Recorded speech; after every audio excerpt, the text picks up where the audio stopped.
sekelilingnya sama-sama jualan air. Kira-kira yang banyak orang akan beli di mana kan? Yang banyak orang. Makanya kenapa di Tegal Gubuk sekelilingnya ribuan itu pedagang kain semua? Kenapa nggak jualannya yang sepi saja di kuburan sendirian gitu, supaya orang belinya nggak di tempat lain di kita? Ada orang jualannya di kuburan? Nggak ada.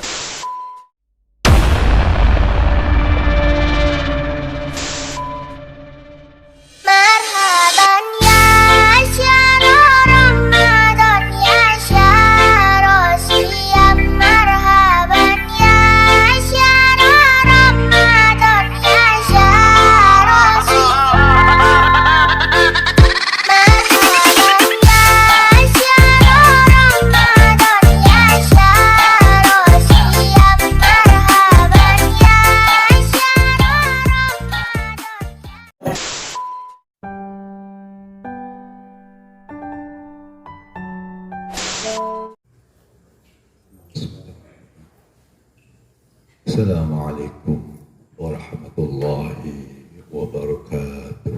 Waalaikumsalam warahmatullahi wabarakatuh.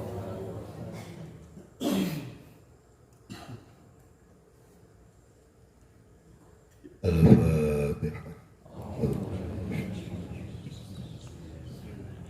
Alhamdulillah.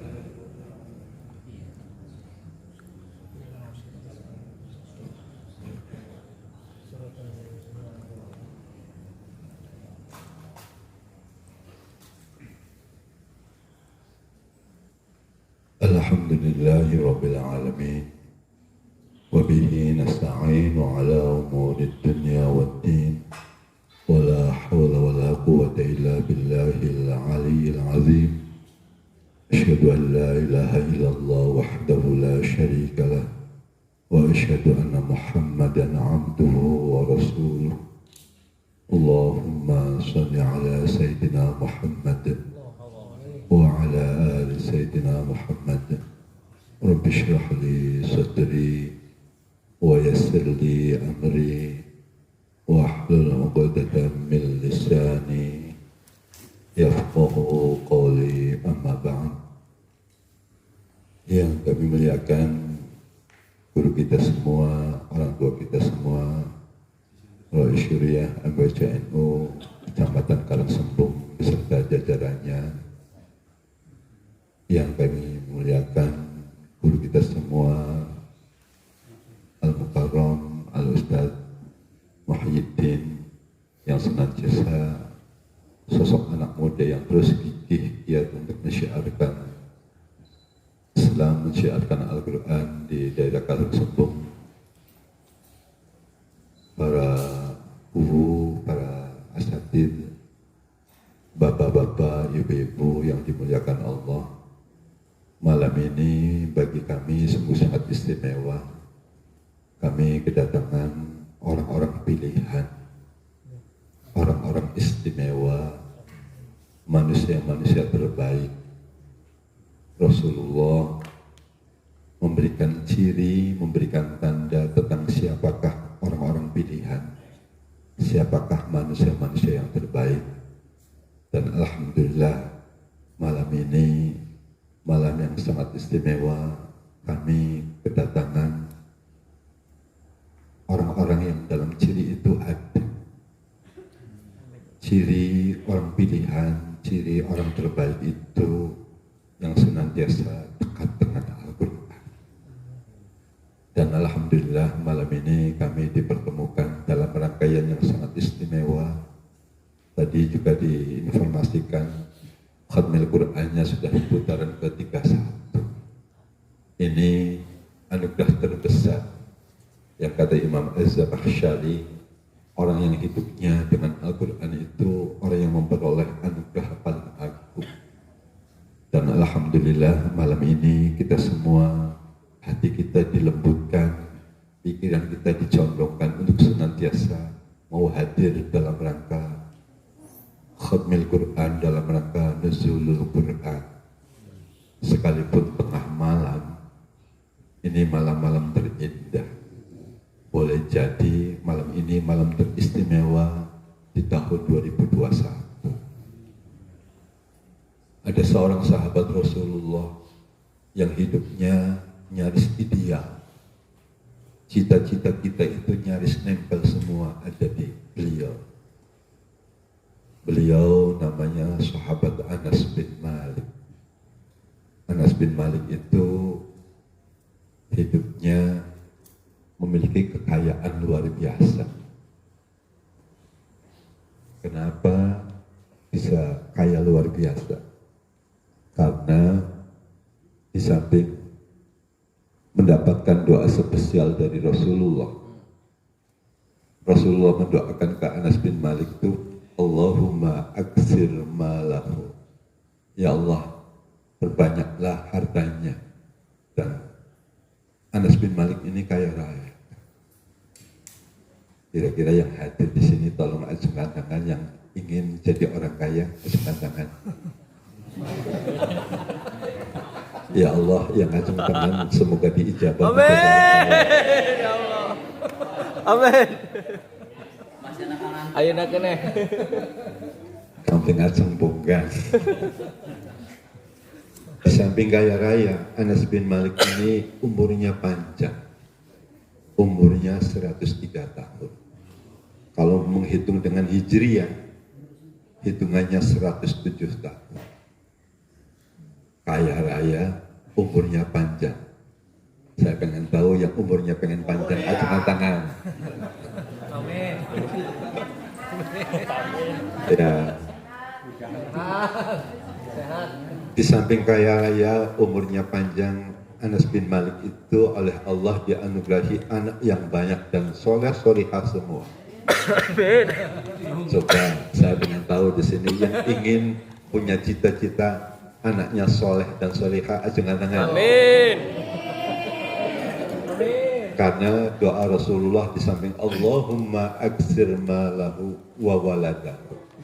Ya Allah, perbanyaklah Anas bin Malik hartanya dan anak-anaknya.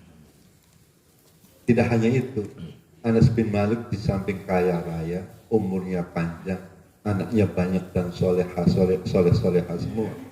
Itu ternyata juga oleh Allah dianugerahi ilmu. Dia orang yang alim. Sahabat ketiga yang paling banyak meriwayatkan hadisnya. Hadis yang diriwayatkan oleh Anas bin Malik itu sebanyak 2.386 hadis.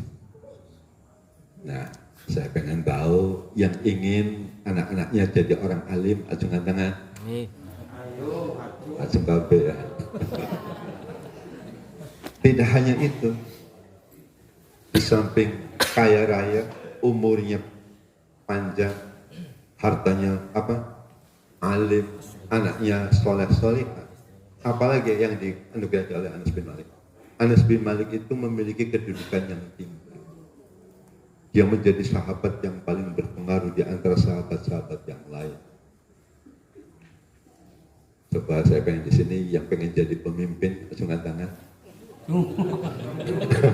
Ngacung semua. Ya. Dan tidak hanya itu, Anas bin Malik mendapatkan doa spesial. Doanya apa? Doa yang paling dicita-citakan oleh siapapun. Apa? Redaksi doanya, Allahumma aksir malahu wa waladahu. Ya Allah, semoga Anas itu diperbanyak hartanya dan anak-anaknya. Wa bariklah, hidupnya penuh berkah. Dan Anas bin Malik luar biasa, sosok keluarga yang layak jadi contoh.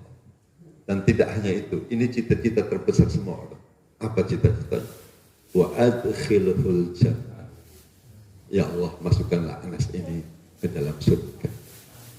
Yo, saya pengen tahu yang ingin kelak masuk surga. Cung. Hadir. Pertanyaannya adalah, apa pesannya? Apa rahasianya?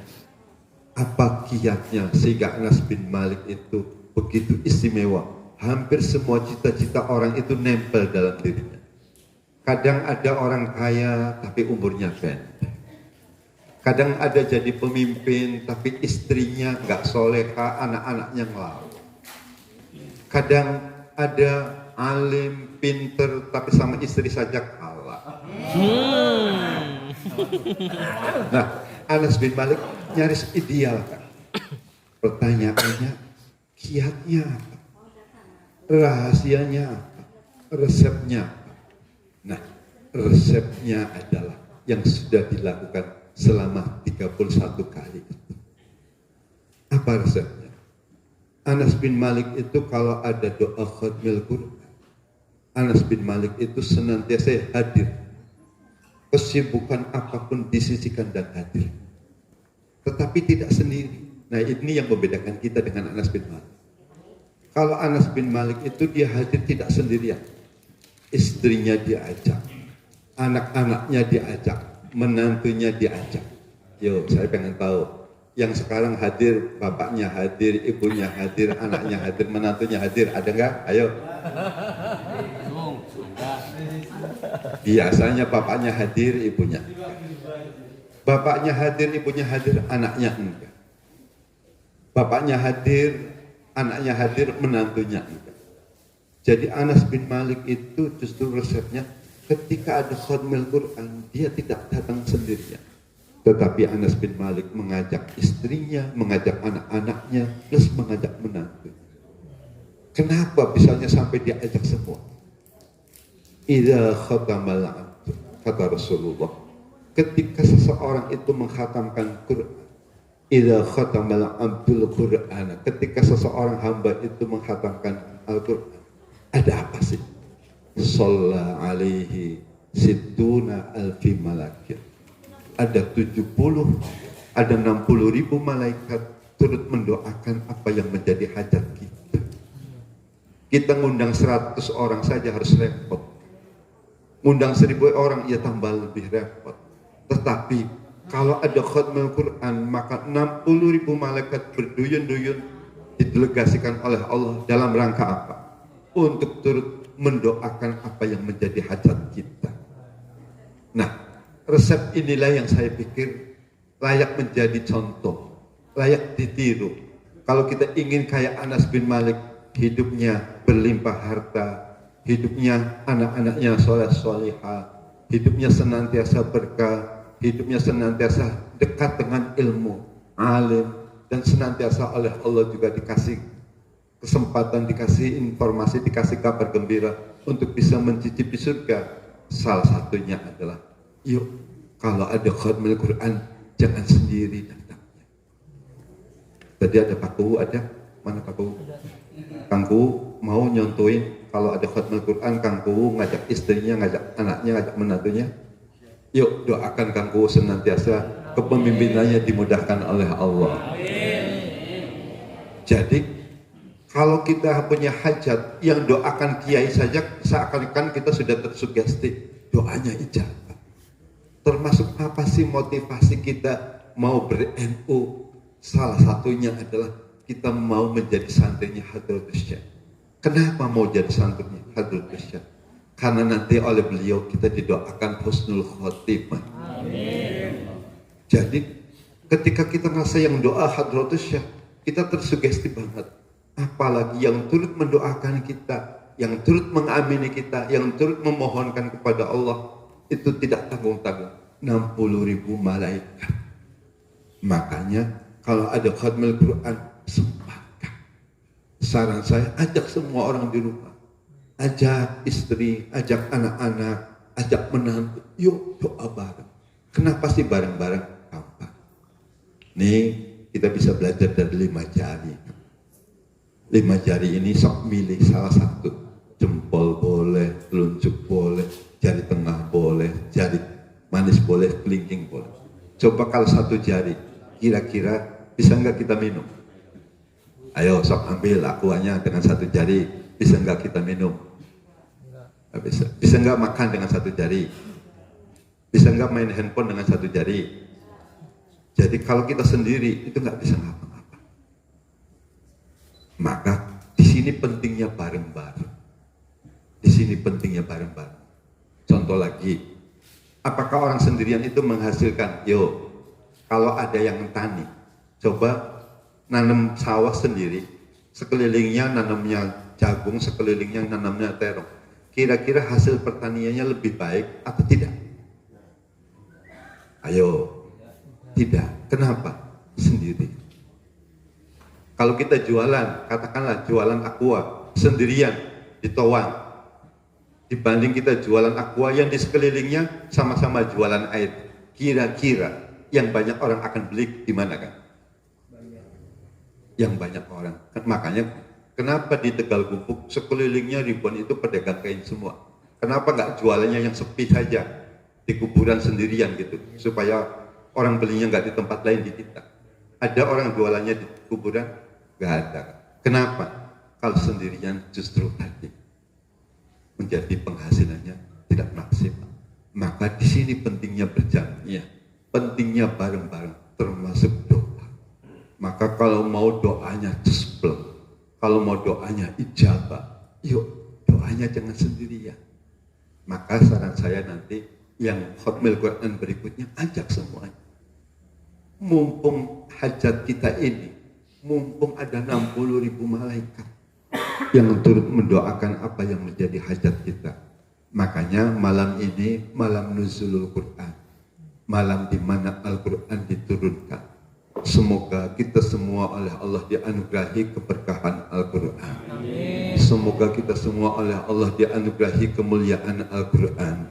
Semoga kita semua oleh Allah dianugerahi keagungan Al-Quran. Al-Quran ghina, Al-Quran itu kaya. La fakro ba'dahu wala ghinan duna. Tidak pernah ada orang menjadi fakir karena dia senantiasa dengan Al-Quran. Orang kalau dengan Al-Quran itu kaya. Kaya apanya kan? Yang pasti pertama kaya pahalanya. Apakah juga kaya uangnya? Kebetulan di sini ini ada pemilik perusahaan PT Dua Putra. Sekarang di perusahaannya setiap hari itu pasti ada yang ngaji. Itu setelah ada yang ngaji Al-Quran, pendapatannya malah naik signifikan. Kalau di tempat lain corona hari ini justru pada usaha itu lagi sepi, beliau malah tidak, justru omsetnya naik terus. Kenapa? Al-Quran ghina. Di samping kaya pahala, di Al-Quran itu kaya keberkahan. Apa itu saja? Tidak. Tidak ada orang yang hidupnya dengan Al-Quran tidak mulia, tidak ada. Karena Al-Quran juga menawarkan kaya kemuliaan. Tidak ada orang yang hidupnya dengan Al-Quran itu tidak dalam hidup berkah, tidak ada. Kenapa? Karena Al-Quran oleh Allah diturunkan dengan kekayaan keberkahan. Maka kalau kita ingin tadi kaya pahalanya, kaya keberkahannya, kaya hartanya, kaya kemuliaannya, yuk Al-Qurannya didekati. Setiap sesuatu yang ada di semesta ini oleh Allah itu selalu disematkan keistimewaan. Contoh, di aqua ini itu disematkan satu kandungan yang luar biasa, namanya mineral. Kalau mineralnya hanya di tangan, tidak dimasukkan ke dalam tubuh kita, kira-kira mineralnya bermanfaat enggak untuk tubuh kita? Nah, Al-Quran itu oleh Allah disematkan keberkahan, disematkan kemuliaan, disematkan keagungan. Kalau kita enggak nyentuh Al-Quran, kira-kira kita dapat enggak keberkahan Qurannya? Dapat enggak keagungan Al-Qurannya? Dapat enggak kemuliaan Al-Qurannya? Enggak. Kan saya enggak bisa bacanya. Gimana kan? Enggak usah khawatir.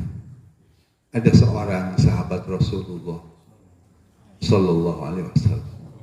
Suatu saat dia rindu sekali ingin bertemu Rasulullah. Sampai-sampai kerinduannya ini menghantarkan sahabat itu hadir di Mekah, hadir di Masjidil Haram. Terus dalam rangka bertoa. Ketika toa, karena sahabat